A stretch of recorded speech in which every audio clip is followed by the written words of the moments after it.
Have you ever reached a point in your life, looked back at the mountains you've climbed, the promotions, the possessions, the praise, and felt a quiet, hollow echo where you expected peace to be? So many of us spend our lives chasing what we're told matters, only to find in our later years that the greatest treasures are the things we learn to let go of. We're taught to hold on tight, to our titles, to our youth, to what other people think. But what if true happiness in the autumn of our lives isn't found in clinging, but in the graceful act of letting go? This is a journey into that profound realization. It's a guide to the beautiful, liberating truth of what doesn't matter in old age, and the deep, abiding peace that's waiting for you when you finally learn to set your burdens down. We all walk many paths in this life. We play the part of the ambitious youth, hungry for the world's applause. We become collectors, surrounding ourselves with beautiful things, believing they define who we are. And we hold on to yesterday's hurts as if they were prized possessions. Now, as the sun sets a little lower on the horizon, a clarity emerges that only time can offer. The things we chased were shadows. The things we held on to were chains. The Buddha taught that our suffering comes from our attachments, our resistance to the natural flow of life. It's a lesson that's easy to hear, but it can take a lifetime to truly understand. Aging isn't a curse. It is the final, most patient teacher. It teaches not what to gain, but what to release. Today, let's explore the wisdom that can bring a peace more profound than any achievement. The 6 things that simply don't matter as we grow older, and the freedom that comes from letting them fall away. The first and perhaps heaviest burden is the opinion of others. For decades, you may have lived as if on a stage, performing for an audience that's perpetually judging.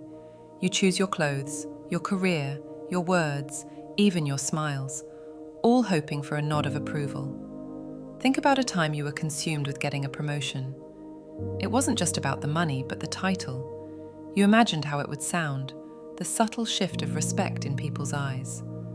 You may have worked late, neglected your peace, all for a single line on a business card. When that moment of triumph comes, it's often fleeting, like a ripple in a pond. It's gone almost as soon as it arrives, and in its place is that familiar emptiness, now just decorated with a new title. You may have shaped your life for the world, but in doing so, lost the shape of yourself. In old age, the walls of that stage start to crumble. You realize the audience was mostly a figment of your own mind. The people you tried so hard to impress are busy with their own lives, their own insecurities. The Buddha taught that our obsession with the ego is an illusion. We are not the fixed, solid person we imagine, but a flowing river of experiences. Clinging to the approval of others is like trying to hold that river in your hands, a futile and exhausting struggle. When you let go of this need, a beautiful silence arrives. You're no longer living to please, but simply to be. The wrinkles on your face are no longer flaws to hide, but a map of your journey. Your choices are no longer born from a fear of judgment, but from an alignment with your own heart. There's a deep dignity in this. You discover that the only approval that ever truly mattered was your own. Ask yourself this and reflect on it quietly. Whose applause are you still waiting for? And what would happen if you simply stopped performing and started to live? The second thing that loses its power is the allure of material possessions. Our culture is a grand marketplace, whispering that happiness can be bought, that our worth is measured by what we own. We accumulate, we upgrade, we display. We tell ourselves the next purchase will be the one that finally fills the void. Imagine a prized possession in your life. Perhaps it's a watch, a car, or an expensive piece of art, a gleaming reminder of success. Now, imagine it was suddenly gone. The object itself is gone, but its weight is something you would still carry in your mind. The anger and sense of loss would remain. This is the nature of attachment. In that moment, you would understand the Buddhist teaching of non-attachment, not as a cold rejection of things, but as a path to freedom. The Buddha said, "Contentment is the greatest wealth." He taught that clinging to impermanent things is the root of our suffering. Everything we own is just on loan from the universe. It comes, and it will go. In later life, this truth becomes obvious. A house full of things can start to feel less like a fortress and more like a cage. You realize that true luxury isn't a designer brand, but a calm mind. The joy of a warm cup of tea, the sound of birds in the morning, the comfort of a familiar chair. These simple, present moments hold a richness that no object can ever rival. Letting go of materialism isn't about embracing poverty. It's about discovering where true abundance lies.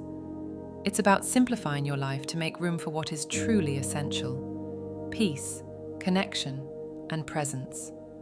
What possession in your life owns a piece of you? What would it feel like to be free from its grip? The third thing that no longer matters is the weight of the past. So many of us walk through life looking backward, our minds replaying old mistakes, our hearts nursing old wounds. We carry grudges like stones in our pockets, believing the weight punishes the one who hurt us, but it only slows our own journey. We dwell on regrets, on roads not taken, trapped in a story that can't be rewritten. Think about a deep resentment you may carry. Perhaps you felt betrayed, and the story of that betrayal became a part of your identity. You might replay the conversations in your mind, sharpening the edges of your anger. It feels justified, even righteous, but the anger is a poison you are drinking, hoping the other person will suffer. It clouds your days and sours your relationships. A core Buddhist teaching is that forgiveness is not a gift you give to someone else. It is a gift you give to yourself. A grudge is a prison cell you build for yourself, where you are both the inmate and the guard. The choice to forgive isn't about absolving the other person. It's about setting yourself free. The Buddha taught that we shouldn't dwell in the past. The only moment that truly exists is now. To live in regret is to be a ghost in your own life, haunting the halls of what was, while life unfolds, vibrant and real, right here. In old age, the timeline shortens. There is less energy for the heavy work of holding on to anger. You see with stark clarity that every moment spent in bitterness is a moment of peace stolen from your finite and precious life. Letting go doesn't mean you condone what happened. It means you release the emotional charge. You acknowledge the past, learn from it, and gently, firmly, return your attention to the only place where life can be lived, this present moment. Think of a stone you're still carrying. Can you feel its weight in your hand, in your heart? Are you ready to open your fingers and let it drop? The fourth thing that fades into insignificance is the endless race for status and achievement. From a young age, we're taught to climb. We climb the ladder of education, the career ladder, the social ladder. Our lives become a series of goals, a relentless pursuit of the next milestone, the next validation of our worth. We believe that when we reach the summit, we'll find lasting fulfillment. Your identity may be tied to your profession, your sense of self-worth linked to your accomplishments. You may look at life as a series of mountains to be conquered, but with each peak scaled, you may look up only to see another, higher peak in the distance. The satisfaction is always temporary, the validation always needing renewal. With age, your perspective shifts. You start to look back not at the peaks you've conquered, but at the landscape you've traveled. You realize that all worldly accomplishments are, in the grand scheme of things, impermanent. Trophies tarnish, titles are forgotten. This is the Buddhist teaching of anicca, or impermanence, in its most profound form. Everything we build in the material world is subject to change and decay. This realization isn't depressing, it's incredibly liberating. When you stop measuring your life by what you've achieved, you can start experiencing it for what it is. The driving question changes from, what can I accomplish? To, how can I live with meaning? Your focus shifts from external validation to internal alignment. You may find more joy in giving your calm presence to a grandchild than in receiving a prestigious award. Aging is an invitation to step off the ladder and onto the path of wisdom, where the goal isn't to climb higher, but to walk more deeply. What ladder are you currently climbing? Does the view from the top promise the peace you're truly seeking? This one is subtle, a thief of peace that often disguises itself as principle or intelligence, the need to be right. How much of your life's energy is spent in arguments, in the stubborn insistence that your perspective is the correct one? We defend our opinions as if they're extensions of ourselves, and we see disagreement as a personal attack. You may take pride in your logic, in your ability to win an argument. You might correct people, engage in heated discussions, and feel a sense of victory when your opponent concedes. You may believe you are defending the truth, but you are really just defending your ego. This creates division where there could have been connection, and you choose being right over being happy. As you grow older, the futility of this becomes overwhelmingly clear. You start to see that most disagreements aren't clashes of fact, but collisions of perspective, each shaped by a unique life journey. The world isn't black and white. Buddhist wisdom teaches the importance of compassion and right speech, asking us to consider the intention behind our words. Is the goal to help and to understand? Or is it to dominate and prove your own superiority? Letting go of the need to be right doesn't mean becoming passive. It means choosing your battles wisely. It's developing the wisdom to know when to speak up and when to remain in peaceful silence. It's the understanding that preserving a relationship is often more important than winning a debate. It's the humility to say, "You may be right," and the grace to listen without forming a rebuttal. This shift creates an enormous space for peace. The world becomes less of a battlefield and more of a tapestry of diverse views. What argument are you currently in, even if it's only in your own mind? What would it feel like to simply let it go and choose peace instead? Finally, we come to the most intimate and perhaps most challenging thing to let go of: the attachment to our youthful body. Our society worships youth. We're taught to fear wrinkles, to dread grey hair, to fight the natural process of aging as if it were a disease. This resistance to the body's natural changes is a profound source of suffering. Remember a time when you could move with effortless strength and vitality. Now, perhaps you feel a sense of defiance against a body that no longer always obeys your commands.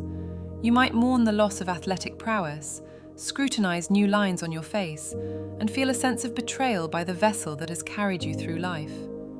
Buddhist teachings view the body as a temporary home. The body itself is subject to change and decay, but the consciousness within is not. To cling to the body's original form is to miss the point entirely. The teaching on impermanence reminds us that our bodies are not static objects, but processes, constantly changing from the moment we are born. Resisting this change is like trying to stop the tide from turning. Accepting the aging body isn't about giving up. It's a deeper form of care.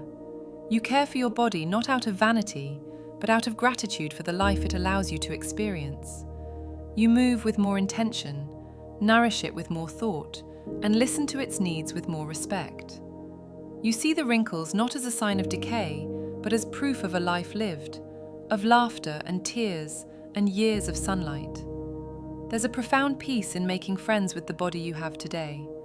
It's a homecoming to yourself, just as you are. How are you treating your body today? Are you at war with it? Or are you treating it with the gratitude you'd offer a dear, lifelong friend? So, what doesn't matter in old age? The applause of strangers, the accumulation of things, the ghosts of yesterday's regrets, the illusion of status, the need to win every battle, and the fight against time itself. Letting go of these things isn't a loss. It's a profound gain. It is an unburdening. You aren't losing yourself. You are finding yourself. You're clearing away the clutter that has obscured the simple, shining truth of your own being for decades. And what's left when all of that falls away? Presence. The simple joy of being fully here for your life. Kindness. The gentle warmth you can offer yourself and others. Love. Not the clinging, demanding love of the ego, but the spacious, unconditional love that arises from a peaceful heart. You realize that aging isn't a process of decline, but a process of deepening, of becoming more essentially who you have always been. It's the final and most beautiful lesson in a long curriculum of wisdom. If this message resonated with you, we invite you to like this video and share it with someone who might find comfort here. Subscribe to our channel to continue this journey of quiet wisdom with us. We leave you with this question for reflection, and we'd love to read your thoughts in the comments below. Which of these burdens are you ready to set down today? May you be well. May you be peaceful. May you be free.